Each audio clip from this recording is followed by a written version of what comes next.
চাৰিজন কণমানি বৃদ্ধমাকৰ বিননি শুনিব কোনে। প্ৰাপ্ত বাতৰি মতে বিটিআৰ কোকৰাঝাৰ জিলাৰ পৰ্বতঝোৰা মহকুমাৰ বগৰীবাৰী আৰক্ষী থানাৰ অন্তৰ্গত তামাকুবাৰী দ্বিতীয় খণ্ড গাঁৱৰ প্ৰয়াত গাজী ৰহমানৰ ৩২ বছৰীয়া পুত্ৰ মনুৰুদ্দিন শ্বেখে বিগত ২ বছৰ ধৰি দুৰাৰোগ্য কৰ্কট ৰোগত ভুগি যন্ত্ৰণাত মৃত্যুৰ সৈতে যুঁজি আছে। সা সম্পত্তি বিক্ৰী কৰি ৰাজ্যখনৰ বিভিন্ন হাস্পতালত চিকিৎসা কৰি কোনো ধৰণৰ সুফল নাপায় বৰ্তমান টকাৰ অভাৱত বিচনাতে মৃত্যুৰ সৈতে যুঁজি আছে। ইফালে গাঁওৰক্ষী বাহিনী তথা গাঁওবাসীয়ে ভুক্তভোগী মনুৰুদ্দিন শ্বেখৰ চিকিৎসাৰ বাবে সহায় বিচাৰি ফুৰিছে। সেয়েহে অসম চৰকাৰৰ লগতে বিটিআৰ চিফ প্ৰমোদ বড়ো, কোকৰাঝাৰ লোকসভা সমষ্টিৰ নৱনিৰ্বাচিত সাংসদ জয়ন্ত বসুমতাৰীৰ লগতে স্থানীয় দল সংগঠন কোনো হৃদয়বান ব্যক্তিয়ে মনুৰুদ্দিন শ্বেখক অকণমান যদি সহায় কৰিব বিচাৰিছে তেন্তে 9957765132 ফোনপে নম্বৰত স্কেনাৰ দিয়া আছে। আপোনাৰ আৰু আমাৰ অকণমান আৰ্থিক সহায়ে এটা পৰিয়ালত হাঁহি বিৰিঙাই উঠাব। আগবঢ়াই দিছোঁ আমাৰ এক বিশেষ প্ৰতিবেদন। বগৰীবাৰীৰ পৰা হাছেন আলী যোদ্ধাৰৰ ৰিপৰ্ট, অৰুণোদয় আছাম। এই ব্যক্তিজনৰ আজি 2 বছৰৰ পৰা অলপ বেমাৰত ভুগি আছিল। যোৱা 1 মাহ ধৰি মানুহজন ভালে জটিল বেমাৰত ভুগি আছে। গোৱালপাৰা আৰু ক'তবা বিভিন্ন ঠাইত চিকিৎসা চলি আছিল। আমাৰ গাঁৱৰ মানুহেও বহুত সহায় কৰিছে তাক চিকিৎসা কৰাৰ কাৰণে, কিন্তু এতিয়া তাৰ অৱস্থা খুব সংকটজনক হৈ গৈছে। তাৰ ফেমিলিত তাৰ ল'ৰা আছে, ছোৱালী আছে, 4জন আছে। ল'ৰাবিলাক সৰু, ছোৱালীও সৰু। পৰিয়ালৰ মেইন মানুহজন, এখেতৰ নাম মনুৰুদ্দিন হয়, দেউতাকৰ নাম গাজী ৰহমান।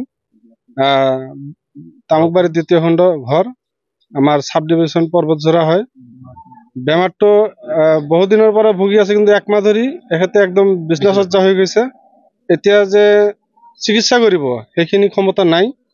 আমি তামুকবাৰী দ্বিতীয় খণ্ডৰ গাঁওৰক্ষী বাহিনী আৰু আমাৰ তামুকবাৰী দ্বিতীয় খণ্ডৰ স্থানীয় মুৰব্বীসকল চবে মিলি আজি আমি কেইবাদিনো ধৰি ঘৰৰ পৰা চান্দা উঠাই মানুহজনক চিকিৎসা চলাই আছো। কিন্তু আমি এতিয়া আৰু কিমান টকা দিম, আমাৰো সেনেকুৱা এটা অৱস্থা নাই। যাৰ গতিকে বাধ্যত আপোনালোকৰ নিউজ আছামৰ জৰিয়তে আমি এটা চবকে অনুৰোধ জনাই আছো যে হৃদয়বান ব্যক্তিসকলে যদি মানুহজনৰ প্ৰতি, তাৰ ল'ৰা ছোৱালী বিলাকৰ প্ৰতি যদি অলপ দয়া কৰি কিবা এটা সহায় কৰে, তেতিয়াহ'লে হয়তো মানুহজনক আমি চিকিৎসাটো কৰি চাওঁ।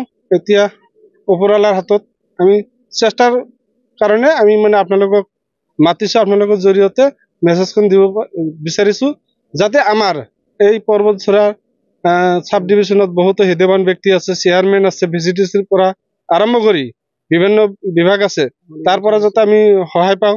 আৰু আমাৰ যিটো ৰানিং চৰকাৰ যে আমাৰ প্ৰমোদ বড়ো ছাৰ, এখেতক আমি এটা মেছেজ অনুৰোধ জনাই আছো, ছাৰে যাতে এই ফুটেজখন চাই আমাৰ এই অসুস্থ ব্যক্তিজনৰ কাৰণে কিবা এটা সহায় আগবঢ়ায়, এইটো আমি কামনা কৰি আছো।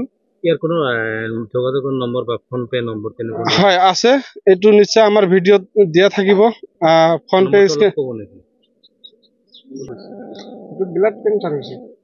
ব্লাড কেঞ্চাৰ বুলি ডক্টৰে চিনাক্ত কৰিছে আৰু গুৱাহাটী GMC লৈ ৰেফাৰ কৰিছে। এতিয়া গুৱাহাটীত যোৱা তাৰ ক্ষমতা নাই, আমি গাঁৱৰ মানুহে সহযোগিতা কৰি তাক গুৱাহাটীলৈ পঠাই আছো। যাৰ গতিকে কোনোবাই যদি সহায় কৰে, ইয়াৰ কোনো contact number, phone pay number হয় আছে। এইটো নম্বৰ মই কৈ আছো 9957765132। এইটো নম্বৰত ফোন পে আছে আৰু স্কেনাৰো আছে। 9957765132 এইটো ফোন পে নম্বৰ হয়। যদি কোনোবাই দয়াবান ব্যক্তিয়ে সহায় কৰিব বিচাৰে, এইটো নম্বৰত অলপ সহায় কৰিলে আমাৰ এই মনুৰুদ্দিন শ্বেখ নামৰ মানুহজন নিশ্চয় সেৱা পাব আৰু চিকিৎসা সুবিধা পাব।